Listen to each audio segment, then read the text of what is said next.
Bovins et dirigeants les yeux dans les yeux, petits blancs et saucissons, le salon annuel de l'agriculture est un rendez-vous obligé pour tout président de la République. Il profite du moment sans modération. Une histoire d'amour qui est aussi une histoire de rapport de force. L'agriculture française représente 3,6% de la population active et 6% des exportations. La France est également le premier producteur agricole de l'Union européenne.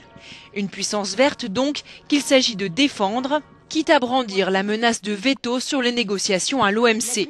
Nicolas Sarkozy l'a dit mardi, il veut que tous les participants fassent des concessions, mais pour l'instant, il ne voit pas les efforts que les États-Unis, l'Inde et le Brésil sont disposés à faire.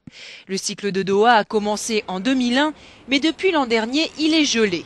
La pierre d'achoppement, c'est justement le volet agricole. Les pays émergents et les pays pauvres veulent la fin des aides versées par les pays riches et l'abaissement des droits de douane. Or, la France est la première bénéficiaire de la PAC et donc des subventions européennes.